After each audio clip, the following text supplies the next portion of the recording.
Hello, everybody. This is Fernando for the latest Half-Life podcast. I thought I would mix another one of these in while I'm wrapping up the Cryptids and Monsters series for this go around. I haven't done a Half-Life podcast in a couple of months, it looks like, since early or mid-January. And I'm looking back at some of the other videos, they're getting some pretty good views. So it looks like, yeah, it's pretty popular with regards to this series. So, yet again, let me mix in another one here with the latest creature encountered within the first Half-Life game. This one is another fan favorite because of the absolute terror that this creature creates when you encounter it.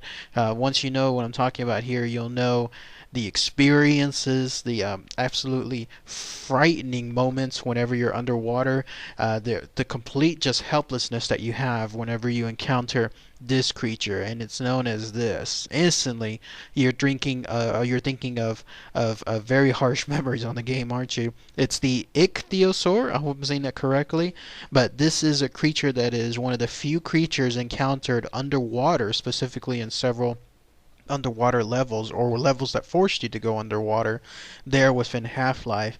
But to this day, it remains one of the most haunting, one of the most horrific creatures encountered within any of the Half-Life games. So let's go ahead, let's talk about this information associated with this notorious creature. So what is this Ichthyosaur? Well, it's a creature that transported apparently whenever the great calamity ensued in Half-Life and everything, all those animals were being transported from Zen. This is another creature that came over, and it was found, if you follow, I guess, some of the dialogue between the scientists, the little back and forth talk that the scientists do, the scripted talk that they do within the game itself, it mentions that this was a creature that was apparently hauled from the Challenger Deep there in the Pacific Ocean and then brought forward to Black Mesa to be studied. And there are several levels where you can see that there was a habitat created for this Ichthyosaur, and then that way there could be, I guess, further trivia, further information found out about it. Although it does seem like in another game, I think it's Opposing Force, it gives the idea that this is a creature that has been studied for even longer than the previous encounter, than the previous calamity that ensued between the first Half-Life game, that momentous moment when all those monsters are being transported over. So, which is the true origin of the Ichthyosaur, who knows? But at least it's a creature that is thankfully only encountered within very, very few levels. You have to go to the levels involving the dam, if I'm not mistaken. There was the other level, I think it was involving the sewage areas, and then of course there's another level involving the chambers associated with the Nine Lymph. I think the most prominent level, though, is the flooded laboratory. There's a reservoir there. There's a specific spot where you have to go underwater, and then when you go there, that's where you encounter this creature. You see a little preview of it, though. If I remember correctly, that's where it grabs that scientist from one of the cages or something along those lines, and then that's when you can see the horror that it is. Now, as far as to why this is such a memorable creature, it has to do with the fact that once you're underwater within the game, you are very limited with what you can do. You cannot shoot a lot of the weapons underwater. I think there's only one, in fact, that even shoots underwater outright, and then that's one of the alien weapons to be even more specific. And then when you're underwater, you're limited in movement. It just makes sense. The makers of Half-Life truly made it so that when you're underwater, it would be just like it would be in real life. You would not be able to walk, run, whatever is the case. You can swim, but you would be swimming at a disadvantage, at a slower level. Perfect scenario for this Ichthyosaur, because once you jump underwater, it immediately starts running towards you. I mean, it is lightning fast. And what makes things even more horrific is every time it takes a munch out of you, then the camera purposely starts moving in weird directions. Like it'll jerk to the left, jerk to the right. When that happens, you become completely disoriented, and you have nothing you can do. At the very same time, your oxygen, because again, the makers of Half-Life are making this as realistically as possible. You only have moments before you start running out of oxygen, and then that's it. You're dead. So either A, you're going to be killed by this unrelentless Ichthyosaur, or you're going to drown trying to escape this thing.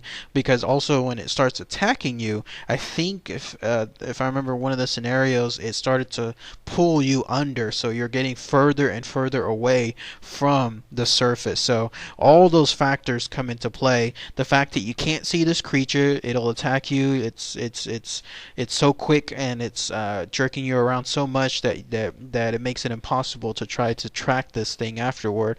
Then your limited choice of weapons, and then also the oxygen and how limited that is underwater. This is why this creature remains so horrific. I remember playing the game, and any time after the first encounter of the Ichthyosaur is done, any time I came across any water, immediately I started to get that sense, that dreaded sense that I would run into this Ichthyosaur. Even if it was a small body of water, I took no chances. Like, it was immediately red alert type stuff. I was immediately looking at all the surroundings within the water to try to see where this thing would be found. That's the type of sensation you get from this creature.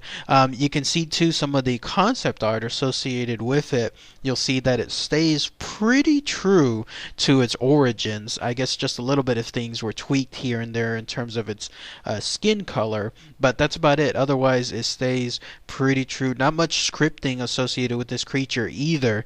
If you get out of the water, you're fine. So it's not like it's going to take on another set of attacks. Although, interestingly enough, is this right? The trivia there in the Wikia page states that you can lure this thing out of water, and it can stay out of water, and it can still attack out of water, but its movements are much more awkward. I've never encountered that. So if someone has had that happen, where you can have this thing survive out of water, and tell me, what kind of awkward movements it has, please post those comments. That'd be great to hear. Because if that's true, then thinking that you'd be out of water and be safe from this hellish creature is suddenly gone. All of a sudden you realize, no, this thing can truly follow you out of water. But I don't know. Someone please point that out, if that is truly something that can be done.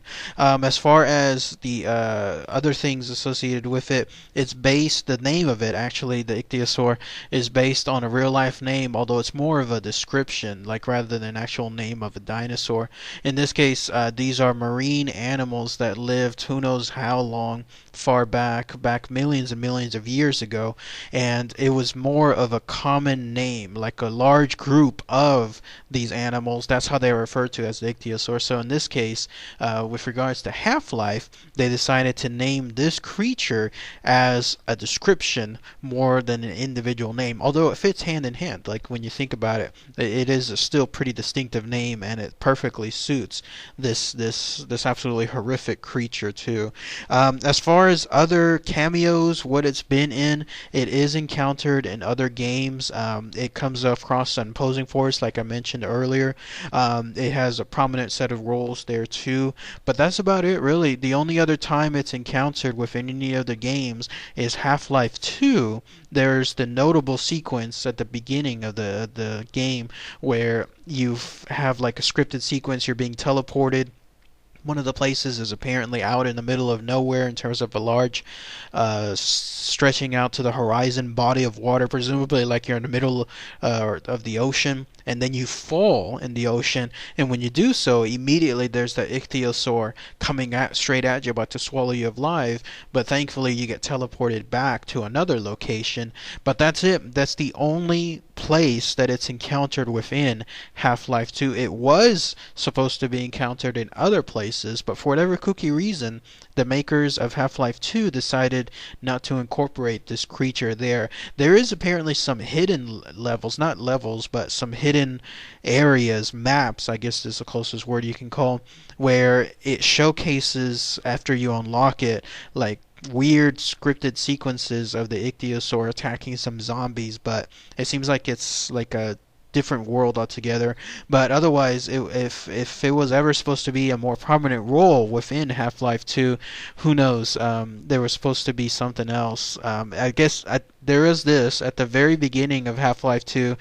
It was supposed to fulfill a role where if you went to one of the oceans within any of the levels and you decided to do that thing we all do where you can try to see, how far can you go out to the ocean in these games and see how the developers how far they allow it. This creature was supposed to fulfill a role where it stops you from going too far. So it's almost like a real world application where it's there, you're going out as far as you can, but you think you can go out to infinite, but you can't because then this scripted thing comes in and starts attacking you, and that prevents you from going all that far away. But for whatever other kooky reason, the leech was used. Those little teeny tiny little parasitic worms were used instead of the Ichthyosaur. I thought it would have been much better to use this hellish creature rather than the leech, because then everybody would steer clear of the ocean at any point whatsoever. But who knows why it was decided to use the leech rather than this Ichthyosaur. But that was going to be the probably the only other prominent role that it would have fulfilled in Half-Life 2, as opposed to, let's say, like the first Half-Life and Opposing Force, where there were very clear levels where you had to figure out and kill this Ichthyosaur, as opposed to it just being something to prevent someone from getting too far away in a level. Also, if you happen to spawn in Half-Life 2 the Ichthyosaur, and you try to kill it, because interestingly enough, it seems like there's enough AI in it to be able to take its own actions against you outside of a scripted sequence. If you do so and you kill it, then it freezes the game because there's nothing that's supposed to come afterward. Nothing was built in the game afterward for that particular moment. So that's another way of stating that there was not much that was going to be given to this Ichthyosaur in Half-Life 2. But yes, quite a nightmarish creature. Absolutely scary, scary stuff. Maybe it'll make an appearance later on, Half-Life 3, who knows. If so, it'll be a blessed return, because it'll be a love-hate relationship. People will love to have this thing back, and at the same time they'll hate it because they'll know they'll have to go through all those nightmares one more time. So, alright everybody, thanks again as always. Take care. Bye.